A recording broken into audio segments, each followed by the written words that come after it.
So I'm doing a review on a 60 volt max Dewalt weed trimmer. This works with the 20 volt and the 60 volt Dewalt batteries. And if you're anything like me and you hate cleaning carbs, mixing gas, and dealing with the vibrations of a gas trimmer, you're probably interested in one of these things too. So I've gotten it out of the box. It's a little bit heavier than I thought it was going to be, but it's not too bad. I've already installed the handle on it, which was 4 Allen screws. That was pretty easy to do. And now I spent far too much time trying to put it together, figuring out why the collar that it's supposed to slide into is slid too far down. Turns out I'm an idiot, and it's just a piece of plastic that pulls out. It could have at least made it like orange or something.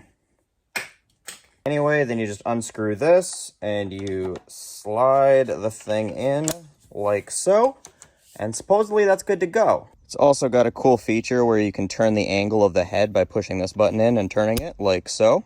We got our 60 volt battery on, and I'm gonna go give that rainforest back there a chop down.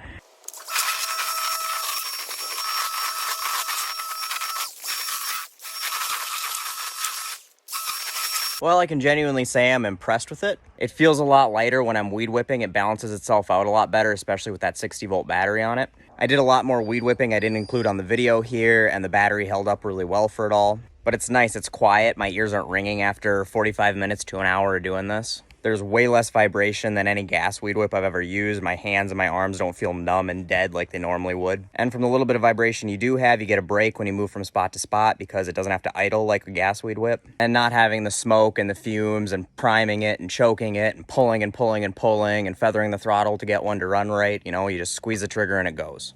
I'm also really impressed with the wire feed on it. I didn't have to mess with it at all, which is not something I can say for very many weed whips I've owned. Also, being able to adjust that head angle is really cool, and you can easily pull that off and change it out with other attachments like edgers and weed trimmers that they offer for this, so that's really nice that it's versatile. And if you're just doing minor work around your house, you could easily get away with a 20 volt 4 amp hour or a couple 2 amp hour batteries. And it has a high-low switch here, so if you keep it in low, it works great for the lighter stuff and conserves the battery, but if you switch it up to high, it'll mow down the real thick stuff as well. So if you already have 20 volt, 60 volt Dewalt cordless tools, or you're looking to upgrade to some, and you need to do yard work, I highly recommend one of these. I've been very happy with it.